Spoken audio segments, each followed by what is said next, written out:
What if kindness was the most powerful force in the universe? Not kindness performed for reward, not generosity given to be praised, but true, quiet, selfless goodness, the kind that asks for nothing in return. Long ago, in the mountains of Korea, two brothers were about to answer that question. Their names were Heungbu and Nolbu. They shared the same blood, the same parents, and the same childhood home. But when they grew up, they became as different as the sun and the shadow it casts. One brother had very little, but gave everything. The other had everything, but gave nothing. Heungbu lived in a small thatched cottage at the edge of the village. The roof had gaps, the walls were thin. In winter, cold air crept through the cracks. He had many children, and they were often hungry. But when you entered his home, you would always find laughter and the smell of whatever small meal he had managed to prepare. Nolbu lived in a grand, tile-roofed mansion across the mountain. His storage houses were full of rice. His courtyard gleamed with polished stone. He wore silk in summer and thick fur in winter. He had everything a man could want, and yet his face was always twisted with displeasure, always counting what others had that he did not. When the harvest was good, Heungbu shared his portion with the widow next door and the family whose father had fallen sick. When it was bad, he shared even then. His wife worried. She would say, "We barely have enough for ourselves." And Heungbu would answer, "But they have even less." Nolbu was the opposite. If a neighbor came to borrow a handful of rice, Nolbu would slam the gate. If a traveler asked for water, he would pretend not to hear.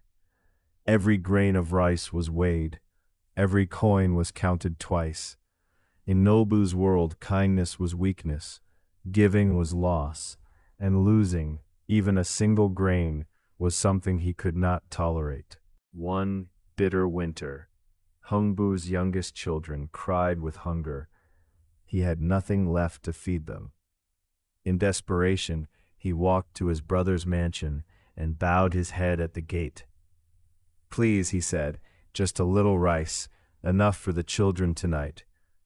Nolbu came out, looked at his hungry brother, and laughed. "You are poor because you are foolish," he said. "I owe you nothing. Go home." His wife, Nolbu's wife, was even crueler. She stormed out with a rice paddle and struck Heungbu across the cheek. "Never come here again," she hissed. "You are an embarrassment." Heungbu bowed and left. He did not curse them. He did not weep in front of them. But on the walk home, tears froze on his face in the winter wind.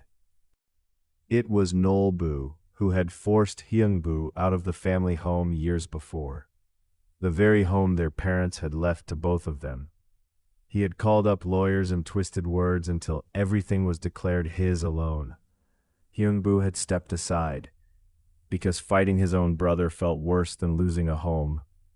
Even now, he did not hate Nolbu. He only hoped, quietly, stubbornly, that someday his brother would change. Heungbu returned to his thatched cottage that night, with empty hands. His wife said nothing. She wrapped the children in every blanket they had and held them close until morning. And Heungbu sat by the cold hearth and thought, not of revenge, not of bitterness, but of what he could do tomorrow. There was always something that could be done tomorrow. Spring came slowly that year, but it came. The plum blossoms opened. Frogs woke in the paddy fields. Heungbu's children ran outside to feel the warm air on their skin, their laughter rising over the thatched roof. And under the eaves of that modest cottage, a pair of swallows had built a nest. Swallows were good omens. Everyone in Korea knew this. They brought luck when they chose your home. Heungbu watched them every morning, the two small birds darting in and out with insects for their chicks. He warned his children, "Do not disturb them. They are our guests." But one afternoon, a nestling fell. It tumbled from the eave and hit the ground with a small, terrible sound. Heungbu ran to it immediately. The baby swallow lay in the dirt, its leg broken at a sharp angle, its tiny chest heaving with fear. Heungbu picked it up with both hands, as gently as if he were holding an ember. He carried it inside, sat by the window, and examined the leg. The bone was broken but cleanly.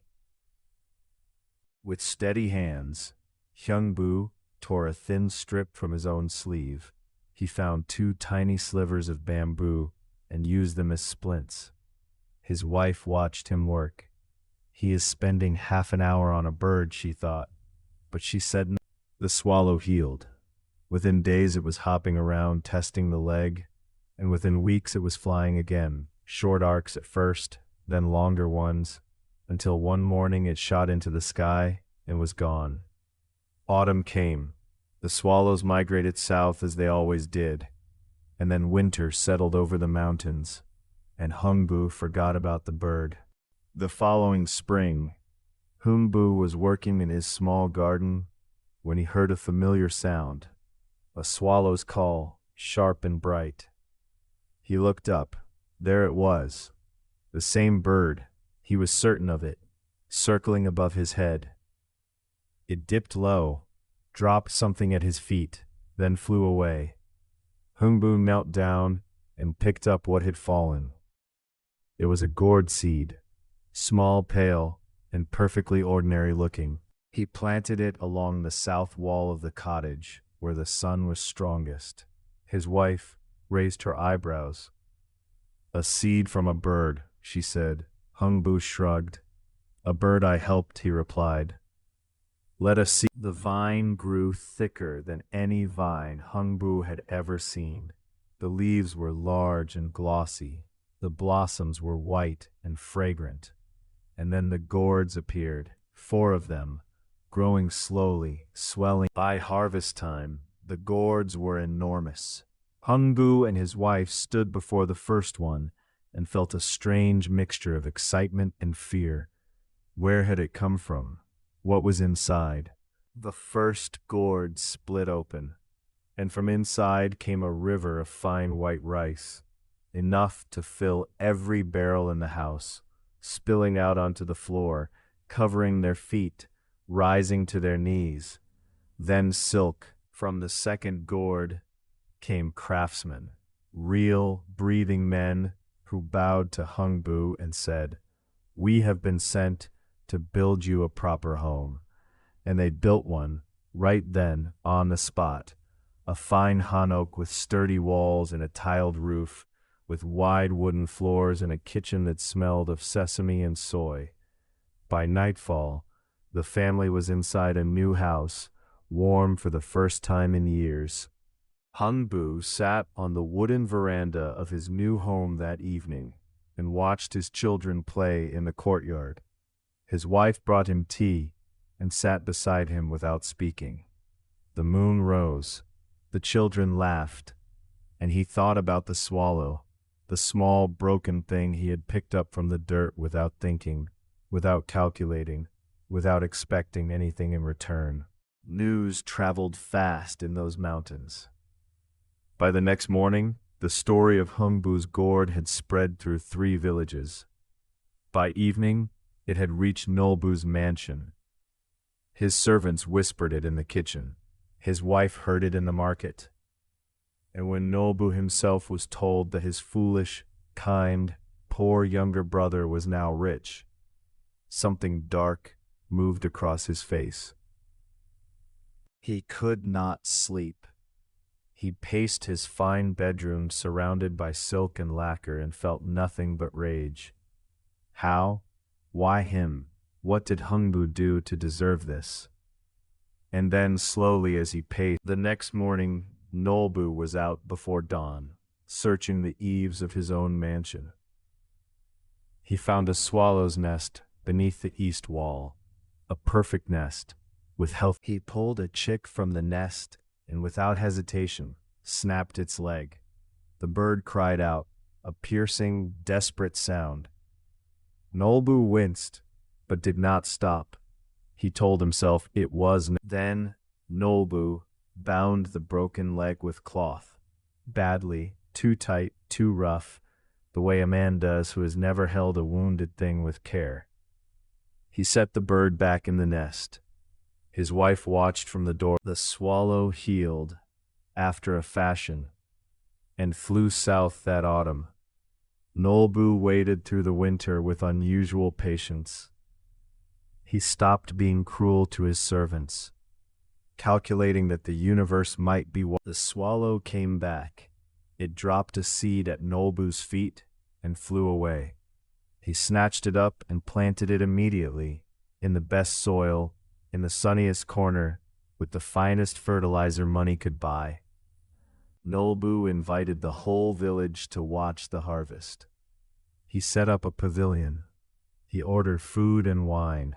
He wanted witnesses. He wanted them to see what kind of man he was. A man who understood the world, who knew how. He sawed through the first gourd, and from inside a great crowd of ghosts poured out, shrieking and spinning, pulling at his hair and clothing, knocking over the wine, terrifying the guests. Nolbu stumbled back screaming. His servants ran. His wife fainted. And the ghosts whirled through the courtyard, breaking dishes, overturning furniture, tearing holes in the silk curtains. Desperate, gasping, Nolbu told himself it was an anomaly. He crawled to the second gourd and cut it open. From this one came a dozen debt collectors in official robes. They had ledgers, stamps, and the names of every debt Nolbu had ever extracted from others. They had come to collect. Every loan at crushing interest was now due. Immediately, in full. He scrambled to the third gourd. Fire poured out, a great wave of it, rolling across the courtyard, catching the pavilion, catching the storehouses, catching the tile-roofed mansion that had been his pride and armor and identity for 30 years. He ran for his life. When dawn came, there was nothing left but ash and a ruined stone wall. Nolbu sat in the road amid the ashes of his life. His wife wept beside him. His servants were gone. His gold was gone. His rice, his silk, his furniture, all gone. He had never been poor before. He had never been nothing before. He sat in the road and felt the full weight of what nothing felt like, and for the first time in his life, he had no plan. Word reached Heungbu by morning. He was eating breakfast with his family when a neighbor rushed in. "Your brother's mansion burned. He has nothing left." Heungbu set down his chopsticks. His wife looked at him. His children looked at him. And then he stood up, put on his coat, and walked out the door. He found Nolbu in the road, covered in ash, too proud or too broken to move. He helped his brother to his feet without saying a word. He brought Nolbu and his wife to his home. He gave them the warmest room. He fed them from his own table. Nolbu could not look at him. He sat with his head bowed, waiting for the accusation, the reckoning. That night, Nolbu finally spoke. "Why," he asked, "after everything, why do you help me?" Heungbu was quiet for a long time. Then he said, "Because you are my brother, not the brother you have been, but the one you could be." Nolbu had no answer for that. He looked at his hands in the dark and felt something he had not felt since childhood.